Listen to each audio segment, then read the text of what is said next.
त्यामुळे सिनेमाचं एक वेगळं आकर्षण होतं, मोठ्या पडद्याचं एक वेगळं आकर्षण होतं. पण मी म्हटल्याप्रमाणे माझी आई मला हिरो म्हणायची की माझं लेकरू हिरो आहे, माझं पोरगं हिरो आहे. मग आपल्या फॅमिलीमध्ये बरेचसे लोक, अरे हा सावळाच आहे, मग हा असाच आहे, मग हा किती गोरा आणि तो किती सावळा, अशी जी कम्पॅरिझन्स व्हायची. तर कुठेतरी ती मुलं कॉम्प्लेक्स होतात. ते माझ्या आईने तो कॉम्प्लेक्स मला कधी येऊ दिला नाही. आई नेहमी म्हणायची की हा किती सुंदर आहे. ते त्या त्या याच्यातच म्हणजे मी त्या इल्युजनमध्येच लहानाचा मोठा झालो. आणि मोठ्या पडद्यावर, मोठ्या स्क्रीनवर आपल्याला जायचं, त्या पडद्यावर आपल्याला स्वतःला बघायचं, हे मी अगदी लहानपणापासून डोक्यात घेतलं होतं की मला ते काही करायचं आणि तिकडे हिरो व्हायचं. तेव्हा जळगावला मला 2 मिलिटरीतले ऑफिसर भेटले. मला म्हणाले, सर सॅल्यूट. म्हटलं, अहो तुम्ही हिरो आहात, मी तर आपला कलाकार आहे सिनेमातला, तुम्ही काय मला सॅल्यूट करता? तो म्हणतो, नाही, तुमचं मराठा बटालियन मी बघितला आणि त्याच्यानंतर मी आर्मी जॉईन केली. ओ हो हो हो हो. सो सिनेमाचा काय इम्पॅक्ट असतो बघ. असं लहान मुलांना म्हणतात, अरे डायलॉग म्हणून दाखव. त्यावेळेला शोले नावाचा पिक्चर खूप गाजला होता आणि गब्बर सिंगचे डायलॉग्स, अरे ओ सांबा वगैरे, ते सगळे मी बिंदास म्हणून दाखवले. 260 सिनेमे एका वर्षात जर एका मुलाने बघितले असतील तर तो काय पास होणार आहे? बरोबर 260 थिएटरमध्ये. आयुष्यपत.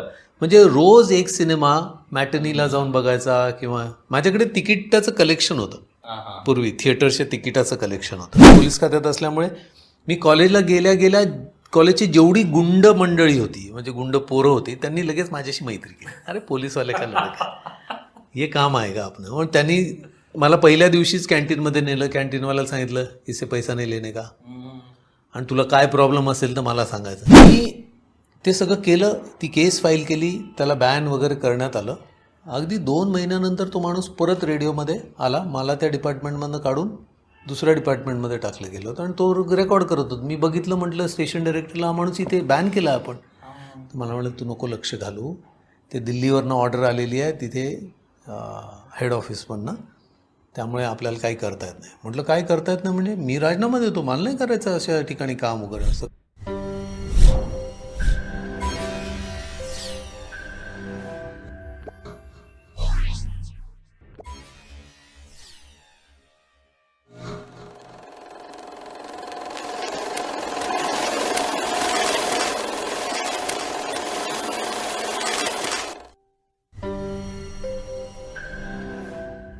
नमस्कार, मी नितीन वाघ. मित्रांनो, नेहमीप्रमाणेच आपण बायोस्कोप गप्पांमध्ये गप्पा मारायला आलोय. यावेळी आपल्यासोबत जे कलाकार आहेत ते जितके हँडसम आहेत, उत्तम कलाकार आहेत, तितकेच ते सहृदयी माणूस आहेत. त्यांच्या माणूसपणाच्या गोष्टी आपल्याही कानावर कदाचित आल्या असतील आणि आजच्या व्हिडिओमधून त्यांचा जो कलाप्रवास आहे तो आपण जाणून घेणारच आहोत. त्यासोबतच ते माणूस म्हणून कसे घडत गेले त्या संदर्भातही आपण जाणून घेणार आहोत. तेव्हा जास्त वेळ न घेता मी आपल्या आजच्या पाहुण्यांचं स्वागत करतो. मिलिंद गवळीजी. थँक्यू नितीन. अगदी मुद्द्यावरच येतो की गेल्या अनेक वर्षांपासून तुम्ही सातत्यानं कलाक्षेत्रात काम करत आहात आणि वेगवेगळ्या क्षेत्रात तुम्ही काम करत आहात. म्हणजे शाळा कॉलेजमध्ये नाटक असो किंवा मग डॉक्युमेंटरीज असो, मॉडेलिंगही तुम्ही केली, सिनेमे केले, आता तुमची मालिका प्रचंड लोकप्रिय आहे, तुमचं पात्रही प्रचंड लोकप्रिय आहे. तर हा जो इतक्या सातत्यानं काम करण्यासाठीची जी ऊर्जा लागते ती आधीपासूनच तुमच्यात होती का, ही काम करता करता तुम्ही तशी गेन केली? थँक्यू नितीन. एकतर ही ऊर्जा मला ना तुझ्या, मी तुला म्हणतो हो, कारण तू माझ्यापेक्षा थोडाच मोठा असशील. ती मिळते. आता तुम्हाला काय म्हणाला, हँडसम, तर मी म्हणतो beauty lies in the eyes of the beholder. म्हणजे तू स्वतः इतका हँडसम आहेस की तुला मी सुद्धा हँडसम दिसतो, पण तुम्हाला हँडसम म्हणाल्यामुळे ना एक वेगळी ऊर्जा मिळते. इतकी वर्ष सातत्याने काम करतो त्याचं कारण हेच आहे. मी एक कॉम्प्लेक्स्ड चाइल्ड होतो, इंट्रोवर्ट होतो, मला 4 चौघात बोलता यायचं नाही. पण माझी आई आहे ना, तिने माझ्या अंतर्मनामध्ये सबकॉन्शियस माइंडमध्ये इतकं बिंबवलं आहे की माझं लेकरू हिरो आहे. ती लहानपणापासून माझी तयारी पण अशी छान करून द्यायची आणि लहानपणी अगदी मला टाय वगैरे घालायची असं. तर आज मी मराठीतला मला असं वाटतं मी एकमेव असा ॲक्टर आहे ज्यांनी मॅक्सिमम सूट्स घातले असतील आणि कितीतरी 500,000 एक टाईज वापरले असतील सिनेमांमध्ये. तर कुठेतरी ते ना लहानपणी तुमच्या मनामध्ये जे बिंबवलं जातं ते पुढे आयुष्यामध्ये ते तुमच्या कामास येतं. म्हणून मला असं वाटतं प्रत्येक लहान मुलामध्ये ती एक पॉझिटिव्हिटी किंवा त्यांच्या आईवडिलांनी किंवा त्यांच्या शिक्षकांनी किंवा आजूबाजूच्या मित्रांनीसुद्धा ते बिंबवणं खूप गरजेचं आहे. ते माझ्या मनामध्ये एक हिरो. पण मग काय होतं माहिती आहे का, ज्या वेळेला तुम्ही बाहेर पडता, घराच्या बाहेर पडता, तर this is a very ruthless competitive world. तिथे तुमचे लाड केले जात नाहीत. तिथे कोणी तुमच्या आईसारखे लाड केले जात नाही किंवा आता तू जसं म्हणाल हँडसम, तसं हँडसम म्हणणारे खूप कमी सापडतात. तुम्हाला क्रिटिकल ॲनलाइज करणारे लोक जास्ती सापडतात. तर मग त्या लोकांचा तुमच्यावर किती परिणाम होतो त्याच्यावर तुमचं आयुष्य डिपेंड राहतं. म्हणजे जर तुम्हाला एक 10 वेळा रिजेक्शन मिळालं तर 11 वेळा तुम्ही घाबरता तिथे जायला. पण सबकॉन्शियस माइंडमध्ये असेल ना की अरे तू हिरोच आहे, मग तू 10 का तू 100 वेळा मला रिजेक्ट कर, मला फरक नाही पडत कारण मी हिरोच आहे. बऱ्याच वेळेला काय व्हायचं माहिती आहे का, मला मोठमोठ्या प्रोडक्शन हाऊसेसमध्ये मी जायचो तर मला ह्युमिलेट करायचे, तू हिरो. तर मी त्यांना सांगून बाहेर पडायचो की सर सॉरी लेकिन आपने मुझे कास्ट नहीं किया, आपका नुकसान है. की तुम्हाला माझ्यासारखा ॲक्टर मिळणारच नाही. बरं हे किती मस्त आहे बघ ना की आपण युनिक असतो. मिलिंद गवळी किंवा नितीन वाघ हा तुम्ही हॉलिवूडला जा, तुम्ही इराणमध्ये जा, तुम्ही कुठेही जा, तुम्हाला ते कॅरेक्टर मिळणारच नाही ना. ते युनिक आहे. So you believe in that की मी युनिक आहे, बरं मी असाच आहे. सो मला असं वाटतं इतकी वर्ष सातत्याने आजही काम करतो आणि वेगवेगळ्या फॉर्मॅटमध्ये काम करतो. म्हणजे मी ज्यावेळेला मॉडेलिंग करत होतो ते मॉडेलिंगचे वेगळे वेगळे फॉर्म्युलाज आहेत, त्याचे दिसण्याचे, वागण्याचे, बोलण्याचे, त्याचे ते सगळं काम करायची एक वेगळी पद्धत आहे. पण तोच मॉडेल ज्या वेळेला सिरियलमध्ये काम करतो त्यावेळेला तो ना आउट ऑफ प्लेस असतो. कारण सिरियलची काम करायची पद्धत वेगळी आहे. तिथे म्हणजे एक ऑर्थोपेडिक सर्जन आहे आणि एक गायनेकॉलॉजिस्ट आहे. तर त्याला जर डिलिव्हरी करायला सांगितलं ऑर्थोपेडिक सर्जनला तर की तो कसं भांबावून जाणार. तसंच आहे की सिरियलमधला जेव्हा नाटकात जातो तेव्हा कम्प्लिटली वेगळा प्रकार आहे तो. तर मला असं वाटतं की तो वेगवेगळ्या फॉर्मॅट्समध्ये ज्या वेळेला तुम्ही जातात तेव्हा स्टुडंट म्हणून जा, एक विद्यार्थी म्हणून जायचं आणि प्रत्येकाकडनं शिकत जायचं. तिथे तो मग नावाजलेला असो नसो, पण तुम्हाला प्रत्येकाकडनं काही ना काहीकडे त्याच्याकडनं शिकायला मिळतं. सो मला वाटतं ती शिकायची वृत्ती पण मला आजपर्यंत इथे आत्ता घेऊन आली आहे. सो इतकी वर्ष काम करतोय असं मला जाणवत नाही. म्हणजे आता जेव्हा तू म्हणतोय की मी मराठा बटालियन बघितला, तो मराठा बटालियन मी विसरून गेलो होतो. त्याला 20 वर्ष झाले असतील. लहान होतो, तो अजूनही लहान असेल. तर पण ते मला असं वाटतं की तो विसरून गेलो होतो. जेव्हा आठवण येते तेव्हा विचार करतो की अरे तो सिनेमा आपण केला होता किंवा. पण ती प्रोसेस पण वेगळी होती. त्या सिनेमासाठी जो स्ट्रगल होता किंवा त्या सिनेमात काम करण्यासाठी त्याचं एक वेगळं पुस्तक होऊ शकतं अख्ख्या मराठा बटालियन या सिनेमावर. कारण वासवानी नावाचे नागपूरचे एक डिस्ट्रीब्युटर होते, त्यांचं सून लाडकी सासरची नावाचं एक पिक्चर मी केलं होतं आणि ते पिक्चर सिल्वर ज्युबली झालं होतं आणि मग त्यांनी मला पुढच्या पिक्चरमध्ये कास्ट केलं. आता त्या सिनेमामध्ये त्यांनी मला कास्ट केलं, डायरेक्टर कास्ट नव्हता, काय नाही. म्युझिक डायरेक्टर नंदू होनप ते म्युझिक डायरेक्टर होते, म्युझिक करत होते. जगदीश खेबुडकरांबरोबर बसून आम्ही गाणी वगैरे मला पण घेऊन जायचे, आम्ही गाणी ते बसवायचे मग त्याच्यावर. आणि मग त्यांनी डायरेक्टर शोधायला सुरुवात केली. मग सचिन पिळगावकरांना भेटले, मग त्यांनी काही केलं नाही. मग महेश कोठाऱ्यांना त्यांनी डायरेक्टर म्हणून कास्ट केलं. तर महेश कोठाऱ्यांना त्यांनी सांगितलं की मिलिंद गवळी हिरो आहे. तर ते म्हणाले मला भेटायला पाठव. मी गेलो त्यांच्याकडे गेल्यानंतर त्यांना म्हटलं मला स्क्रिप्ट द्या. तर ते म्हणाले की तू माझ्याकडे स्क्रिप्ट मागतोयस.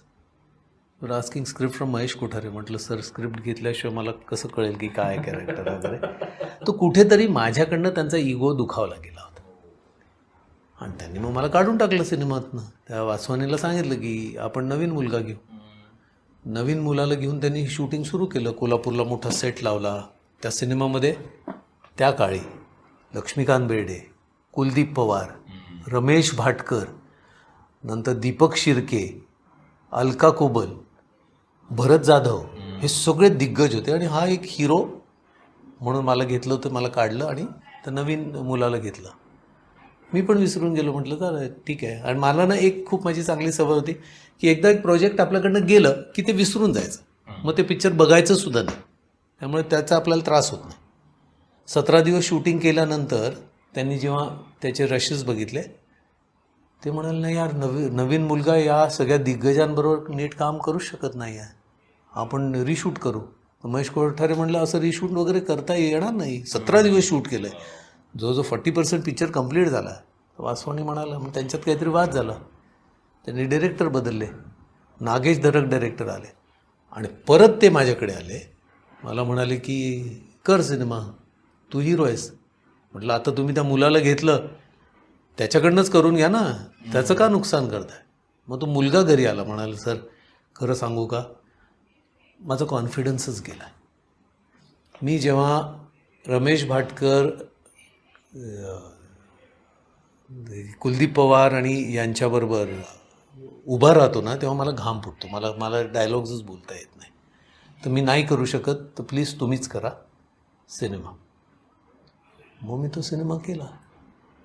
तुझी कशी प्रोसेस आहे बघ ना ती. आणि तो सिनेमा मी जळगावमध्ये जेव्हा प्रीमियर केला त्याच्यानंतर मी जेव्हा जळगावला गेलो तेव्हा जळगावला मला 2 मिलिटरीतले ऑफिसर भेटले.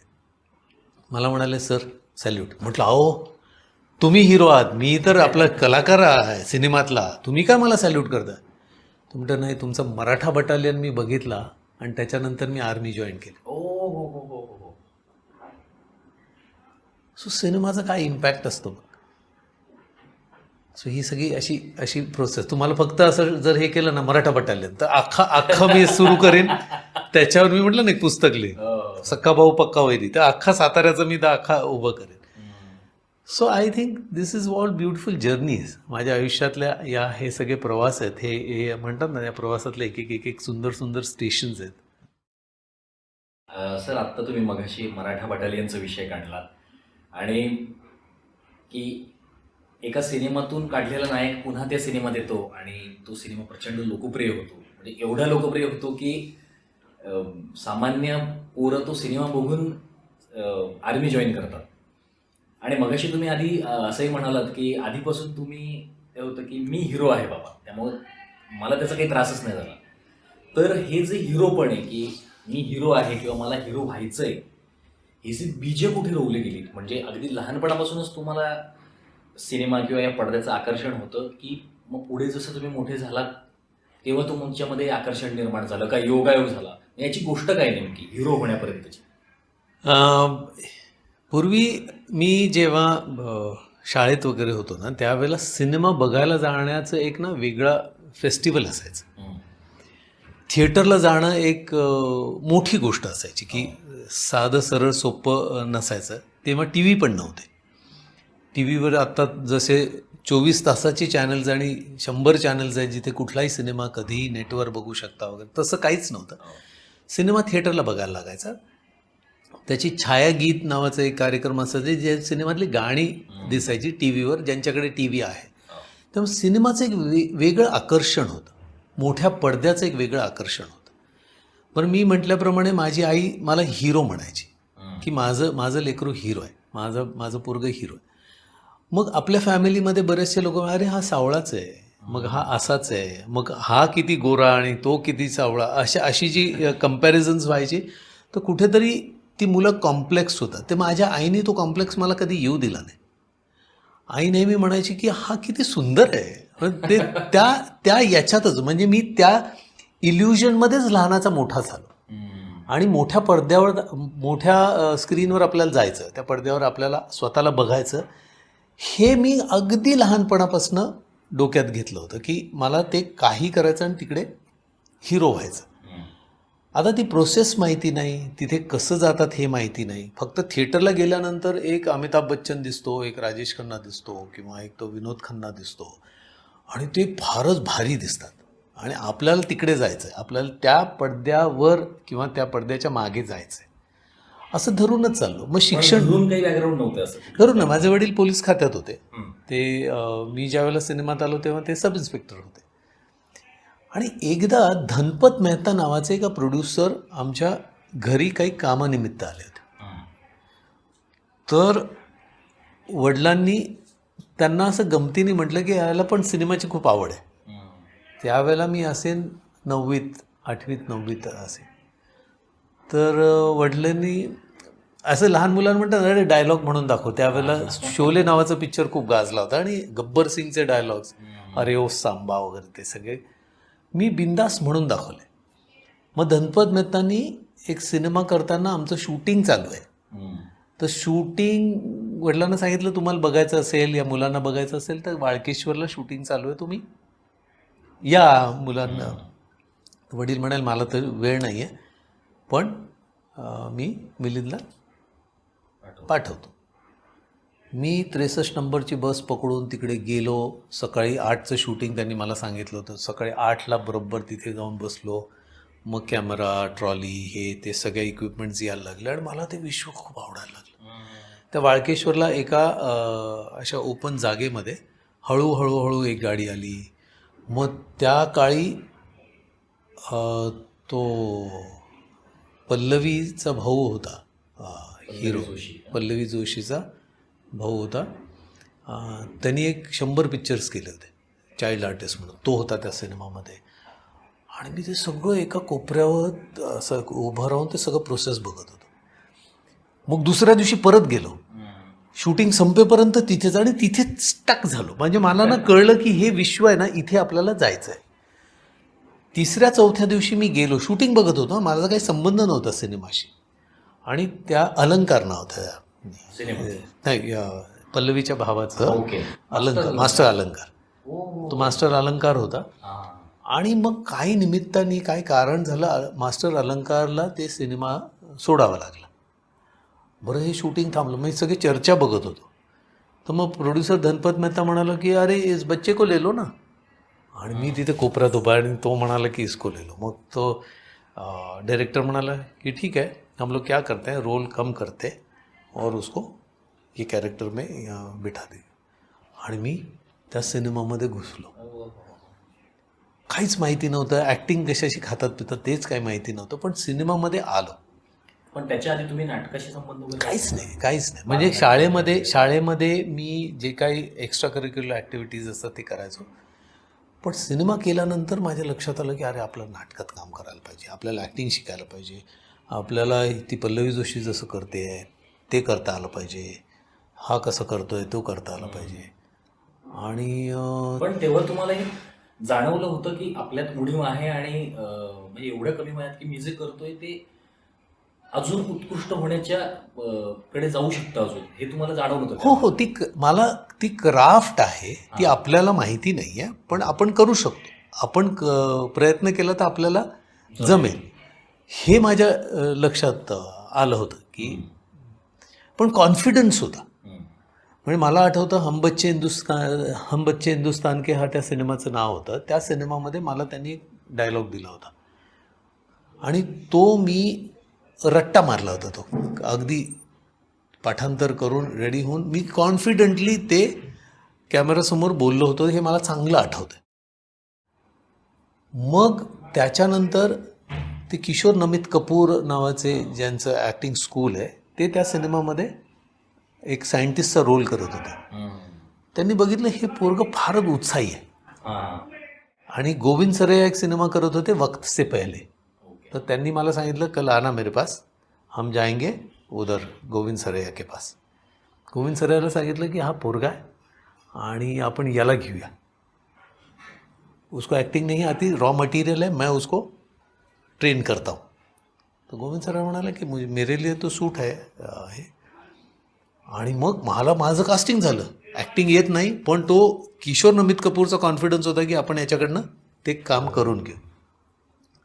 मग त्यावेळेला हिरोईनचं कास्टिंगचं चालू झालं. निवेदिता जोशी आली होती त्या पिक्चरच्या ऑपोजिटसाठी.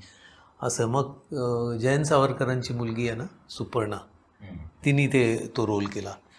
आणि मग किशोर नमितनी ना हळूहळू ट्रेनिंग द्यायला सुरुवात केली. ड्युरिंग शूटिंग सुरू व्हायच्या आधी, ओके, वक्त से पहलेच्या आधी ट्रेनिंग चालू केलं. जुहूला एका शाळेमध्ये ते मला बोलवायचे आणि उर्दूची म्हणजे उर्दूची भाषा हे करायला शिकायला वगैरे असं. तर म्हणजे ते आपल्याला मराठीमध्ये नुक्ते येत नाही तेव्हा ख ते ख्वाहिश वगैरे ते सगळं त्याचे माझ्याकडनं ते करून घ्यायला सुरुवात केली त्याने. आणि मग माझा आणखीच कॉन्फिडन्स वाढत गेला की अरे आपण रॉ मटेरियल आणि आपल्याला मोल्ड केलं तर आपण ॲक्टर होऊ शकतो. ते केलं. ते करत असताना कॉलेजचं सेकंड इयर होतं. ते करत होतं आणि अचानक प्रियदर्शन मुंबईत एक पिक्चर करायला आला होता, आर्यन. प्रियदर्शन म्हणजे मल्याळम डिरेक्टर. आणि त्याला मुंबईचा एक हिरो पाहिजे होता. हिरोईन केरलाची, हिरो मुंबईचा. आणि मोहनलाल केरलावरनं मुंबईत येतो आणि त्या मल्याळी फॅमिलीबरोबर राहतो आणि ती मुलगी आणि यांचे रोमॅन्टिक पेअर होतं. तर प्रियांनी मला कास्ट केलं. त्याला म्हटलं भाषा, तो म्हणतो भाषा नाही, मला तो मुंबईचाच मुलगा हवा आहे.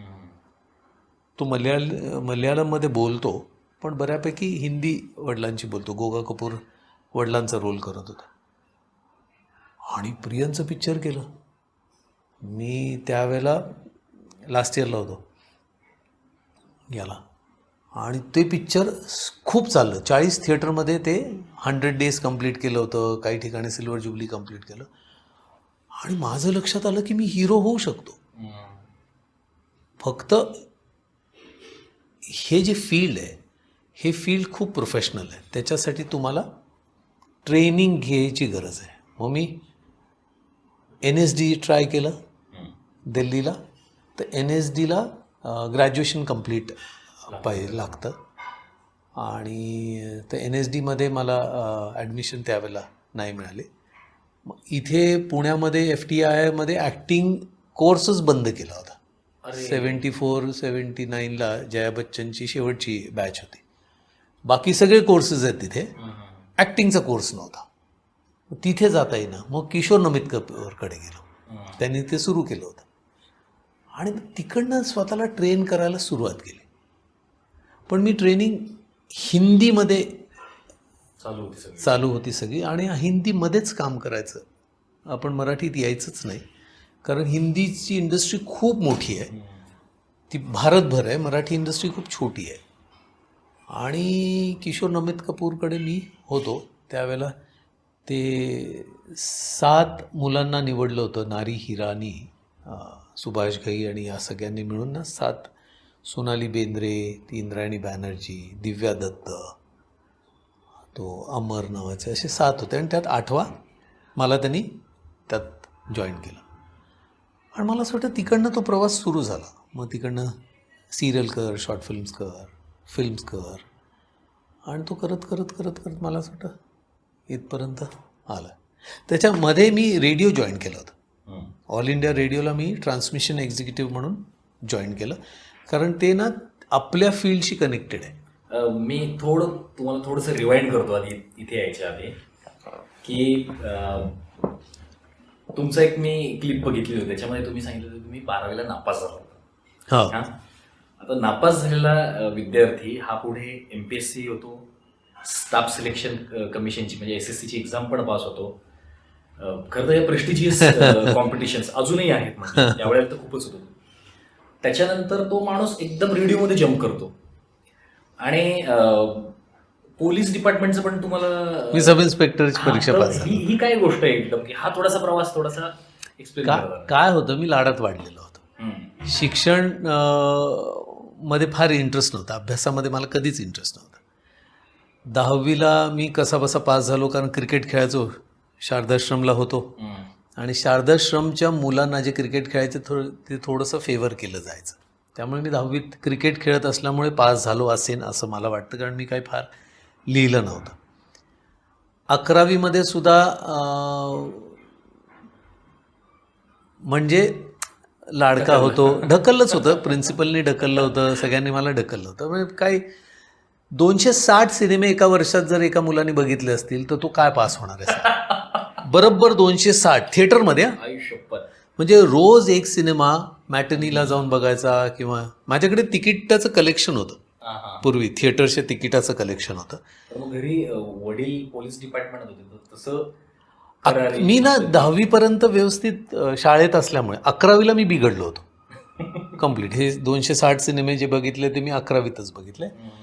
आणि तिथे बरं पोलीस खात्यात असल्यामुळे, वडील पोलीस खात्यात असल्यामुळे मी कॉलेजला गेल्या गेल्या कॉलेजची जेवढी गुंड मंडळी होती, म्हणजे गुंड पोरं होती, त्यांनी लगेच माझ्याशी मैत्री केली. अरे पोलीसवाले का लढत, हे काम आहे का आपण. म्हणून त्यांनी मला पहिल्या दिवशीच कॅन्टीनमध्ये नेलं. कॅन्टीनवाल्याला सांगितलं इसे पैसा नाही लेणे का, आणि तुला काय प्रॉब्लेम असेल तर मला सांगायचं.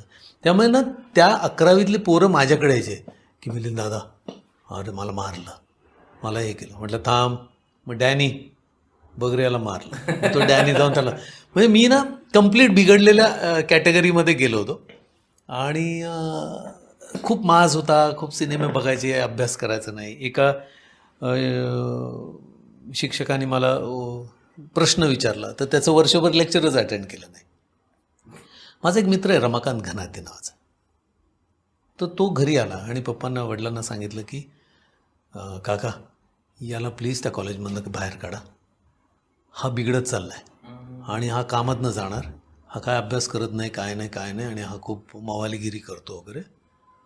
आणि वडील म्हणाले की बरं. आणि वडिलांनी मला त्या कॉलेजमधनं काढलं आणि कीर्ती कॉलेजमध्ये ॲडमिशन दिली. बरं, कीर्ती कॉलेजमध्ये मला सगळं नवीनच होतं.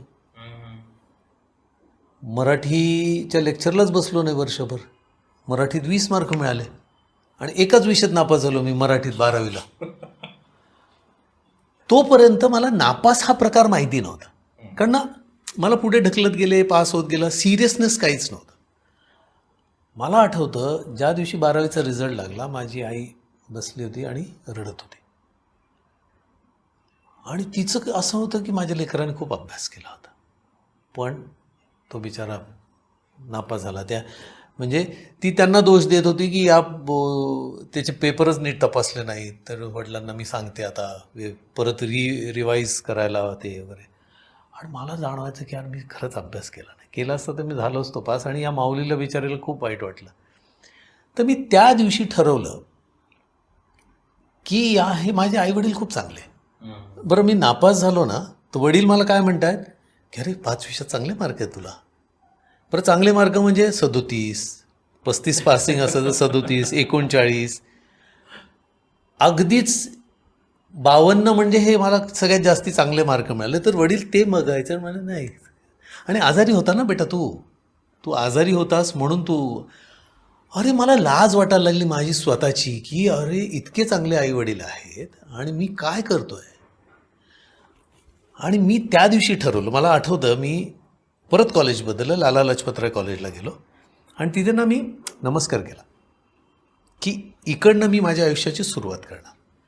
आणि तो दिवस आणि आजचा दिवस मी कुठलंही काम प्रामाणिकपणेच करतो. मी त्या वर्षी लाला लजपतराय कॉलेजमध्ये मास बंकिंग नावाचा प्रकार चालायचा.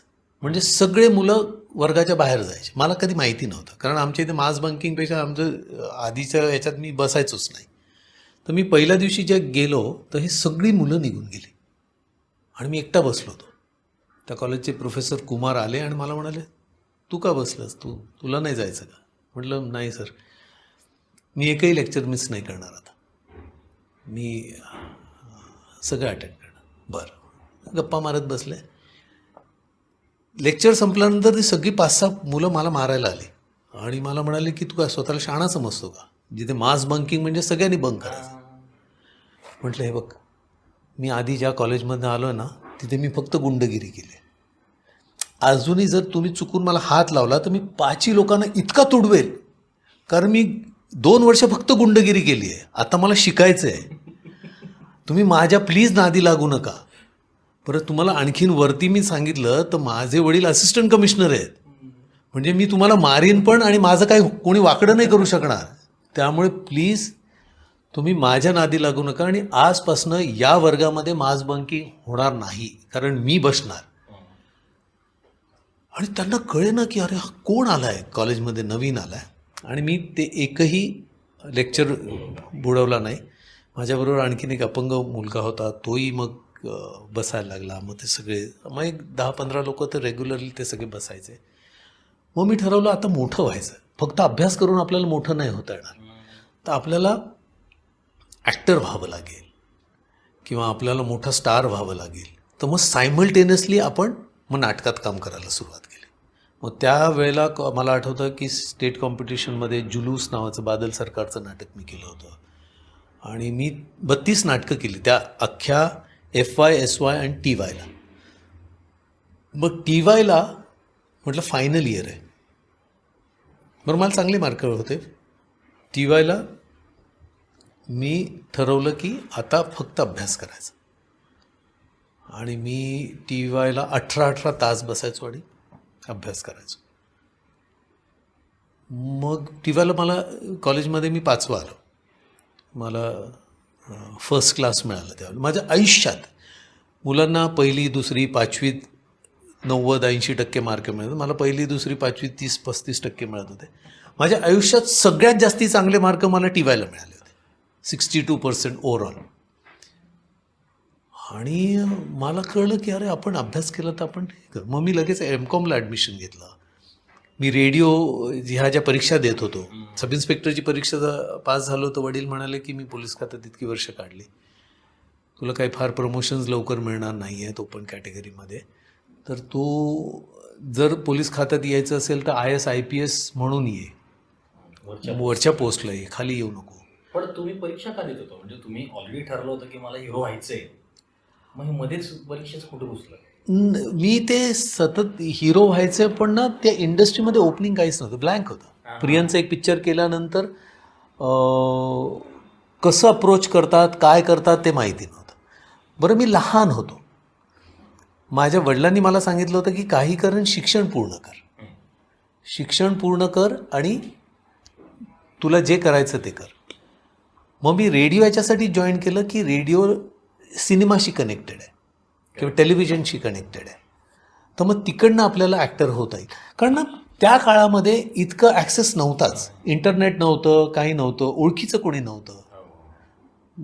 2-3 जी माणसं माझ्या ओळखीची होती. एक तर प्रियन मित्र होता, तो होता चेन्नईला, त्याची भाषा येत नव्हती मला. मी प्रयत्न केला, मी तमिळ शिकायचा प्रयत्न केला, मल्याळम शिकायचा प्रयत्न केला, कोरचीच यायला लागलं मला, सोलपम, मला ती भाषाच येईना. बरं अभ्यासाची सवय नाही. जे मुलं हुशार होती ते त्यांना ते लगेच पिक करतात आणि आमच्यासारखी मुलं अभ्यास करायचा म्हणजे मी 12वी नंतर पुस्तकं, ते पण अकॅडमिक पुस्तकं हातात घेतली ना रे. मी कधी कादंबऱ्या, कविता किंवा ही पुस्तकं माझ्या कधी वाटेलच आली नाहीत. तर मला सिनेमात जायचं होतं, पण कसं जायचं, काय जायचं, मार्ग नव्हता माहिती. मग रेडिओवरनं मी टेलिव्हिजनला मला ट्रान्सफर करणार होते. पण माझ्या लक्षात आलं की तो गव्हर्नमेंट जॉब आहे. तिथे काय व्हायचं, ते अगदी गव्हर्नमेंटसारखं वातावरण होतं की त्या काम करणारी लोक चहा प्यायला गेली तर 2-2 तास चहाच प्यायचे. कुठे काही रिक्विजिशन दिलं तर मिळायचं, नाही मिळायचं, असं ते ना खूप कारभार असा स्लो होता. आणि माझा ना स्पीड खूप होता.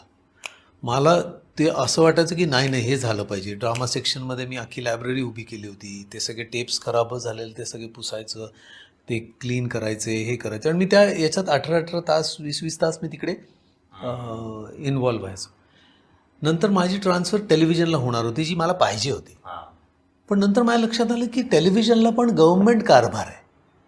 फक्त ऑडिओचा व्हिडिओ होणार आहे, पण हां, पण कारभार आपल्याला इथे आयुष्य घालवायचं नाही, तर आपल्याला सिनेमात जायचं आहे. आणि मग मी एक दिवशी रेडिओला महेंद्र कपूरचं रेकॉर्डिंग करत होतो आणि एक दिल्लीचा कोणतरी माणूस आला, मला म्हणाले की ये स्पूल है, इसमें ट्रांसफ़र करके ये सारे गाने 9 का 12 गाने हमें रिकॉर्ड केले थे, ट्रांसफ़र करके मुझे दे दो. म्हटलं नहीं, ये मैं नहीं दे सकता, ये तो गवर्नमेंट का प्रॉपर्टी. तो नहीं नहीं, हम लोग ऐसा करते हैं, तो नया आया है, हम लोग ऐसा करते हैं और तेरा वो पैसा मिल जाएगा तुमको. म्हटलं रेडिओला तू मला एकतर मी एका प्रामाणिक अधिकाऱ्याचा मुलगा आहे, मी इतका देशभक्त आणि हे आहे, मी रेडिओ याच्यासाठी जॉईन केलेलंच नाही आहे. आणि मग मी त्याच्यावर मोठा इश्यू केला की ते स्पूल वगैरे सगळं सील करून मी स्टेशन डायरेक्टरकडे दिलं आणि म्हटलं असं असं मला तो म्हणत होता की हे सर्रास चालतं स्पूल इकडनं, कारण बाहेर स्टुडिओमध्ये रेकॉर्ड केलं असतं तर त्यांना खूप खर्च लागतो, तर रेडिओच्या स्टुडिओमध्ये फ्री होतं, रेडिओ पैसे देतं, ते रेकॉर्डिंग ते बाहेर यूज करतात. म्हटलं ते होणार नाही. मी ते सगळं केलं, ती केस फाईल केली, त्याला बॅन वगैरे करण्यात आलं. अगदी 2 महिन्यानंतर तो माणूस परत रेडिओमध्ये आला, मला त्या डिपार्टमेंटमधनं काढून दुसऱ्या डिपार्टमेंटमध्ये टाकलं गेलं होतं आणि तो रेकॉर्ड करत होता. मी बघितलं, म्हटलं स्टेशन डायरेक्टरला, हा माणूस इथे बॅन केला आपण. तर मला म्हटलं तू नको लक्ष घालू, ते दिल्लीवरनं ऑर्डर आलेली आहे तिथे हेड ऑफिसमधनं, त्यामुळे आपल्याला काही करता येत नाही. म्हटलं काय करता येत नाही म्हणजे मी राजीनामा देतो, मला नाही करायचं अशा ठिकाणी काम वगैरे. असं करून मी मला सोडायचंच होतं. मला एक कारण मिळालं, सोडलं. मी तेव्हा किशोर नमित कपूरांकडे गेलो आणि तिकडनं मी तो प्रवास सुरू केला. त्यामुळे हा रेडिओ किंवा मी याचा एअरफोर्स ग्राउंड ड्युटी ऑफिसर पण पास झालो होतो, पण यायचं इथेच होतं, तो मार्ग मिळत नव्हता आणि तो आता असा करत तो मिळाला. मला एक कळत नाही याच्यामध्ये, म्हणजे की तुम्ही मगासपासून सांगतात की शाळेत तुम्ही ॲव्हरेज स्टुडंट होता एकदम, कसं बसं पास होत गेलो आणि एवढ्या कठीण परीक्षा तुम्ही 4-5 परीक्षा पास झालाय. नाही, परीक्षा पास होणं ना त्याला हुशारी लागत नाही, तो एक फॉर्म्युला आहे. म्हणजे जे मार्क मिळवणारी मुलं जी असतात ती फार हुशार असतात असं नाही आहे. रेकॉर्ड आहे, म्हणजे स्टॅटिस्टिक्स असं सांगतंय की जी शाळेत फार सक्सेसफुल झालेली मुलं सक्सेसफुल झाली नाहीत, ती मुलं तुम्ही आयुष्यामध्ये खूप सक्सेसफुल झालेली आहेत. आज बिझनेस करणारी जी मुलं आहेत, गुजराती, मारवाडी, सिंधी या लोकांची जी मुलं आहेत, ते कुठे शाळा शिकलेली आहेत, कुठे मॅथमॅटिशियन्स आहेत, पण धंदा काय करतात त्याला. तर मला असं वाटतं की शिक्षण हे शाळेच्या 4 भिंतीमध्ये मिळत नाही. शिक्षण हे बाहेर मिळतं. मला माझ्या क्षेत्रातलं जे शाळेत शिकलो ते माझ्या क्षेत्रात काहीच कामास येत नाही. जे मी कदाचित बाहेर वाचन केलं असतं, अवांतर वाचन केलं असतं, ते माझ्या खरंच कामास आलं असतं. शाळेच्या पुस्तकातलं अकॅडमिकली जे वाचलं ते माझ्या क्षेत्रात मला काहीच कामास येत नाही. तर मला असं वाटतं की तुम्हाला जर खरंच काही आयुष्यात करायचं असेल तर तुम्ही पाण्यात उडी मारणं गरजेचं आहे. बाहेर बसून पुस्तकं वाचून वगैरे नाही होणार. ते पुस्तकं एक मार्ग देतो, पण तुम्हाला ते स्वतः करणं गरजेचं आहे. तर शाळेत मी हुशार नव्हतो असं नाही, फक्त मला मार्क मिळत नव्हते, कारण मी बाहेरच उन्हाडके करत होतो. आणि मी मार्क मिळवण्यासाठी मी नंतर मग काय केलं की मला तो फॉर्म्युला कळला की मार्क कशी मिळवायचे असतात. सिलेबसमधले हे 4 पुस्तकं आहे, हे 4 पुस्तकं रट्टा मारला की तुम्हाला ते जी अपेक्षित मार्क मिळतात असं काही नाही. पण त्या पुस्तकं जी 4 रट्टा मारलेली आहेत ती तुमच्या आयुष्यात किती कामास येतात किंवा ती नंतर तुम्हाला किती लक्षात राहतात हा प्रश्नच आहे. त्यामुळे मी फक्त लोकांना दाखवण्यासाठी, कारण माझ्या आईचं खूप अपमान झाला होता की अरे 12वीत नापास झाला, काय मुलाला हे मुलगा फार हुशार नाही, असं नाही तसं नाही, त्यांचा मुलगा हुशार असं. तर मला असं वाटलं की सर्टिफिकेट लावायला अभ्यास करायचा असतो तो, पण आयुष्यामध्ये काय करायचं असतं, तुमची आवड काय आहे त्याच्यासाठी वेगळं शिक्षण घेण्याची गरज आहे.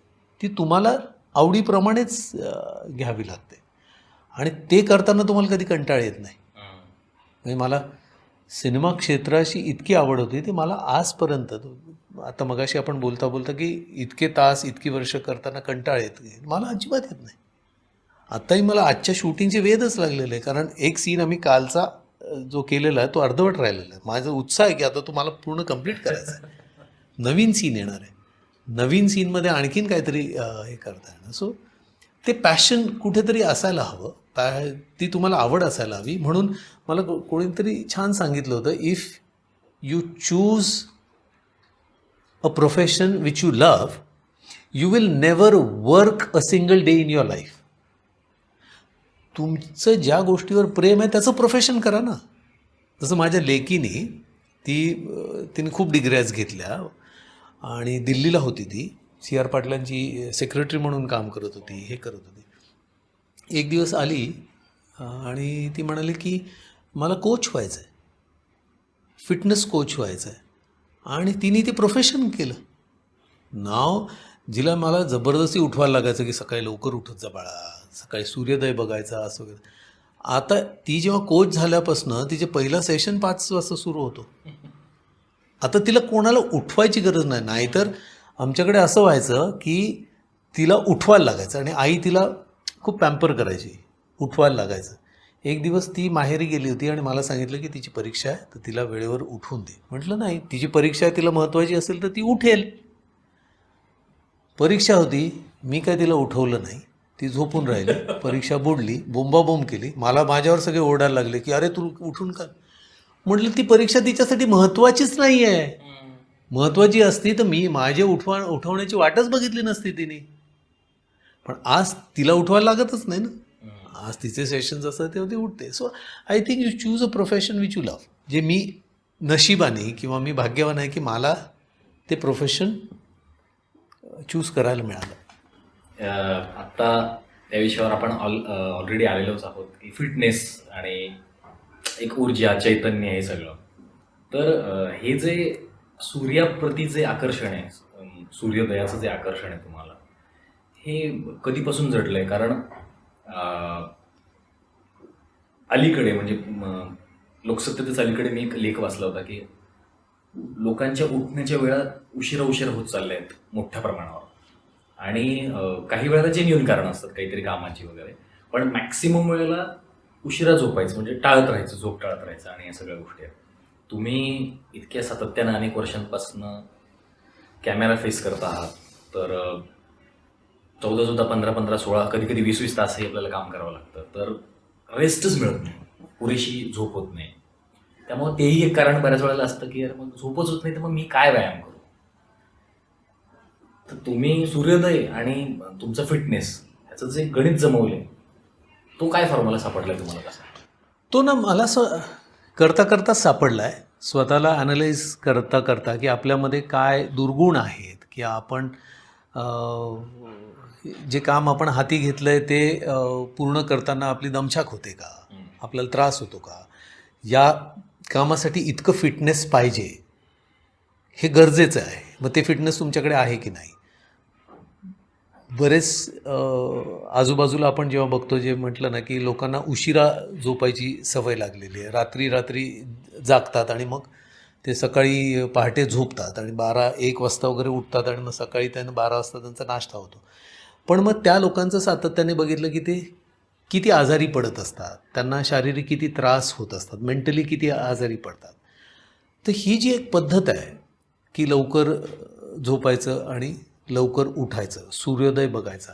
आता व्हिटॅमिन डीचे इंजेक्शन्स लोक घेतात कारण त्यांना पुरेसं सूर्याशी हे येत नाही. बरं, आपल्या देशामध्ये फॉरेनवरनं सनबेदिंगसाठी लोक येतात. गोव्यामध्ये तुम्ही जर बघितलं, टुरिस्ट सगळे तिथे बीचवर ते सनबेदिंग करत असतात, कारण त्यांना वर्षातनं तेवढा एक 8-10 दिवसाचा सूर्य घेतला तर तो वर्षभर पुरतो. हे मेडिकली प्रूव्हन आहे. बरं, तुम्ही सकाळी जसे उठता तर सूर्य जसा वर जातो तसं तुमचे बॉडी टेम्परेचर वर जातं, तसं तुमच्याकडे एनर्जी येते. आपण काय आहोत, आपल्याकडे एनर्जीनी आपण काम करतो.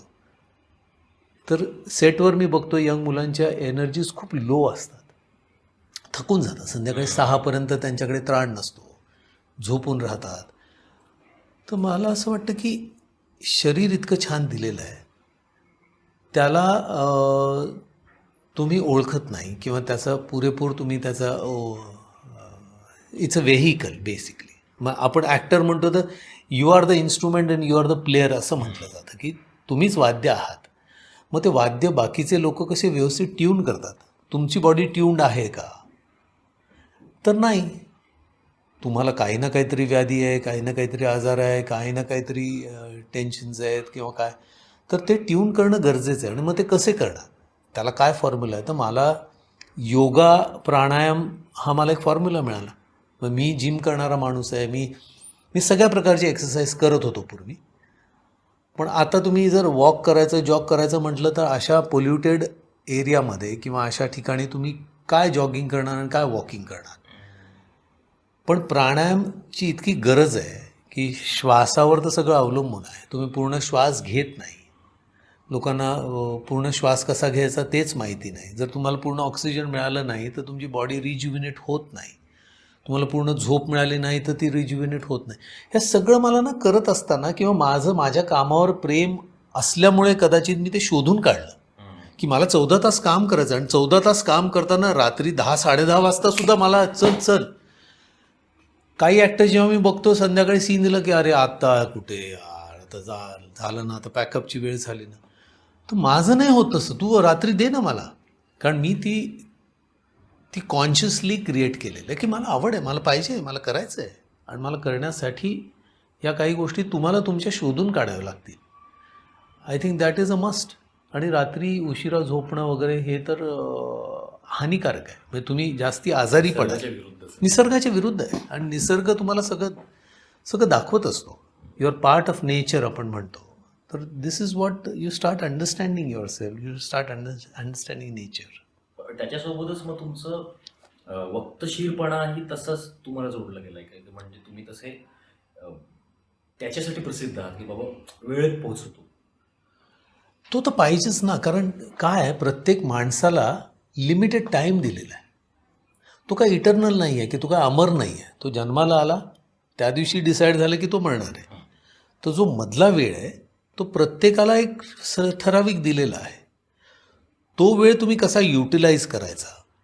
बरं, तुम्ही स्वतःचा वेळ युटिलाइज करायचा, पण तुम्ही जेव्हा उशिरा जाता तेव्हा तुम्ही दुसऱ्याच्या आयुष्याचा वेळ युटिलाइज केलेला असतो. तुम्हाला अधिकारच नाही ना दुसऱ्याच्या आयुष्याचा वेळ घालवण्याचा. तर ती डिसिप्लिन असणं गरजेचं आहे. आणि मला असं वाटतं की वेळ पाळणं ही खूपच बेसिक गोष्ट आहे. पण आता काय गरज तुम्हाला? तुम्ही आहात फेमस, एवढं गेलं तरी काय हरकत आहे थोडंसं हुशार. पण माझंच मन मला खात आहे. मला तिथे कोणी विचारणार नाही. उलट मला बऱ्याच वेळेला असं म्हणतात की सर तुम्ही उशिरा आले तरी चालेल कारण तुम्ही लगेच रेडी होता. काहींना 9चा पार्ट्यान दिला तरी ते आरामशीर येतात आणि त्यांना काही गिल्टच नाही. ठीक आहे ना, मग काय झालं, मी कुठे झालं अजून असं म्हणणारे लोक, त्यांना काही गिल्ट नाही. बी.आर. इशारा नावाचे माझे डायरेक्टर होते. अनुमती नावाचे पिक्चर करत होते. तर फिल्म सिटीला मी त्या डोंगरावर त्या मंदिरात मी जेव्हा वेळेवर पोहोचलो तर बी.आर. इशारा आधीच उभे होते तिथे आणि कोणीच नव्हतं, असिस्टंट नव्हते, कोण नव्हतं. मी गेलो आणि म्हटलं सर तुम्ही आले, तुमचे असिस्टंट वगैरे नाही आले, तुम्हाला राग येत नाही का? हे तर ते मला म्हणाले होते की म्हणजे I am answerable to myself. I am answerable to myself हे माझ्या डोक्यात इतकं बसलं की मला स्वतःला उत्तर द्यायचं. मला कोणी विचारणार नाही, पण मी माझ्या मनाला किंवा माझ्या स्वतःला काय सांगतो की का बरं आत्ता ज्यावेळेला माझी सुरुवात आहे आयुष्याची, मला आत्ता तर ही आई कुठे काय करते, माझी करिअरची सुरुवात झाली, नवीन आलो इंडस्ट्रीमध्ये. आणि आता असं वागून कसं चालेल, जेव्हा जुना होईल होणार नाही त्यावेळेला मी असा विचार करायला, पण तेव्हा पण मी करणार. खरं तर खूप गप्पा मारायचे, खूप सारे प्रश्न आहेत, पण आटोपता घेतो. मी शेवटचे 2 प्रश्न विचारतो आणि थांबतो. जेव्हा तुमच्याकडे कुठली स्क्रिप्ट येते, पात्र येतं, तर तुम्ही ऍक्टर म्हणून त्या कंटेंटला कसे अप्रोच होता? काय तुमचं चिंतन असतं? म्हणजे तुमच्या क्राफ्टची प्रोसेस काय आहे? मस्त इंटरेस्टिंग आहे. पहिली गोष्ट, रायटरचा जॉब सगळ्यात कठीण आहे. या अख्ख्या प्रोफेशनमध्ये, अख्ख्या याच्यामध्ये जितके डिपार्टमेंट्स आहेत, म्हणजे आपण मेकअप म्हणा, आर्ट डायरेक्टर म्हणा, किंवा ड्रेसमन, कॅमेरामॅन, डायरेक्टर, किंवा एडिटर किंवा जेवढे जेवढे डिपार्टमेंट त्यातलं सगळ्यात कठीण डिपार्टमेंट आहे ते रायटरचं. तो रायटर काय करतो, त्याच्याकडे काहीच नसतं, त्याच्याकडे एक व्हिज्युअलाइज करतो, एक गोष्ट तयार करतो आणि त्या गोष्टीमध्ये ते तो कागदावर उतरून तो तुमच्यापर्यंत डायरेक्टरपर्यंत प्रोड्युसरपर्यंत पोहोचवतो. मग ते डायरेक्टर प्रोड्युसर चर्चा करून ते म्हणतात की या पत्रासाठी हा, या पत्रासाठी हा, याला निवडूया. मग ते ऍक्टरकडे येतो, म्हणजे तिला ऍक्टरचं इन्व्हॉल्वमेंट अगदी तिसऱ्या चौथ्या स्टेपवर येतं. तर येताना तुमच्या हातात काहीच नसतं, कोणीतरी ठरवलेलं असतं की हा सूट होईल, प्रोड्युसरने ठरवलेलं असतं किंवा कधीतरी डायरेक्टरने ठरवलेलं असतं किंवा कोणीतरी सांगते की याला घ्या म्हणून, किंवा रायटर म्हणतो की हा या कॅरेक्टरसाठी ग्रीन रोल सूट आहे म्हणून ते तुमच्याकडे येतात. तुमच्याकडे काय असतं तर ती एक स्क्रिप्ट येते, एक गोष्ट येते आणि त्या गोष्टीमध्ये तुमचं पात्र. मी सिंपल फॉर्म्युला केली, ती गोष्ट घ्यायची, त्या गोष्टीतनं ते पात्र तुम्हाला ज्या पात्रासाठी त्यांनी निवडले ते पात्र घ्यायचं आणि ते काढून टाकायचं, त्या गोष्टीतनं काढून टाकायचं आणि मग ती परत गोष्ट बघायची. ती जर गोष्ट होत असेल, त्या पात्राशिवाय ती गोष्ट जर होत असेल, तो सिनेमा करायचा नाही. ते पात्र काढल्यानंतर गोष्टच उरणार नाही तर तो सिनेमा करायचा. सिंपल आहे, छोटा असो मोठा असो ते नाही करायचं. ते पात्र काढून टाकल्यानंतर जर तुमची गोष्ट होत असेल तर मग ते काय महत्वाचंच नाही ना.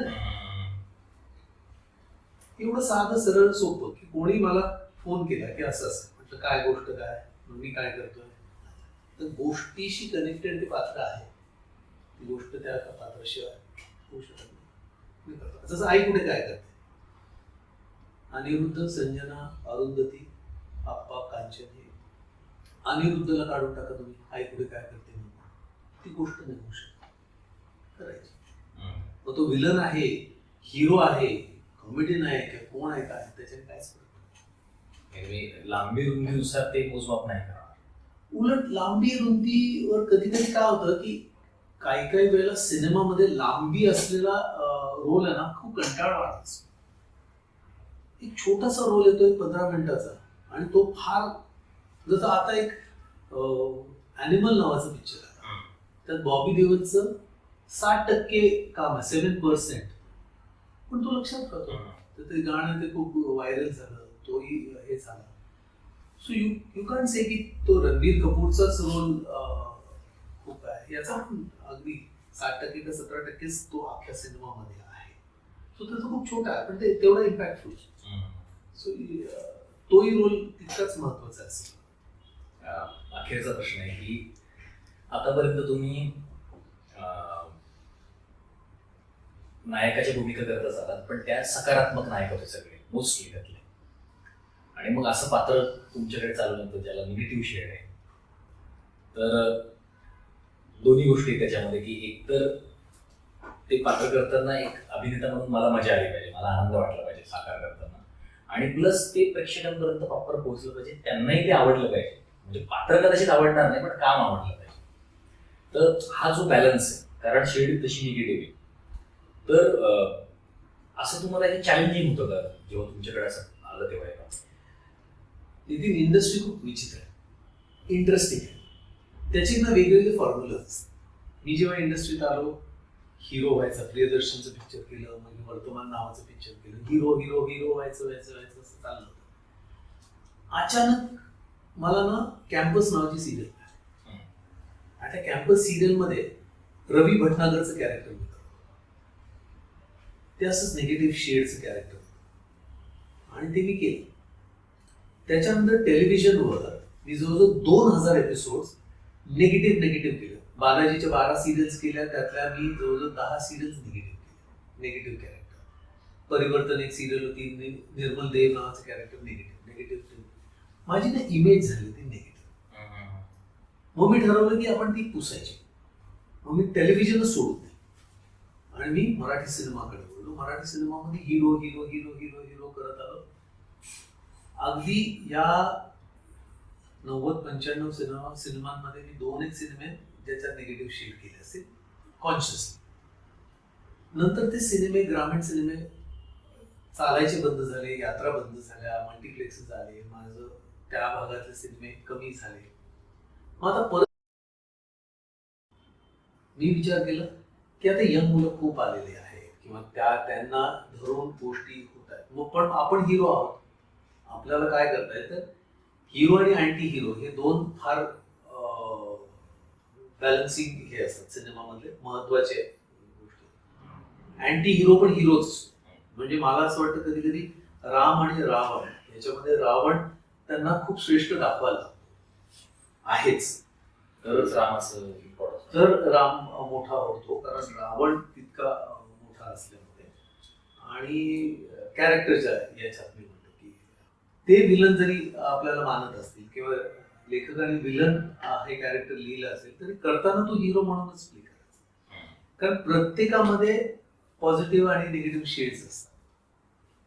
निगेटिव्ह कॅरेक्टर म्हणजे त्याच्यात जरा जास्ती निगेटिव्ह शेड्स असतात, डार्कर शेड्स असतात, पण त्याच्या पॉझिटिव्ह शेड्स पण तितक्याच चांगल्या पद्धतीने करायचं. तर मी अनिरुद्ध करताना सुद्धा हा विचार केला की ज्या वेळेला त्याचे इमोशनल सीन्स येतात, ज्या वेळेला त्याच्या वडिलांबरोबर सीन्स येतात किंवा त्याच्या मुलांबरोबर सीन्स येतात, तो खूप पॉझिटिव्हली आणि खूप हिरोईक तो प्ले करतो, म्हणून कदाचित ते कॅरेक्टर लोकांना आवडतं, ती ह्युमन कॅरेक्टर वाटतं.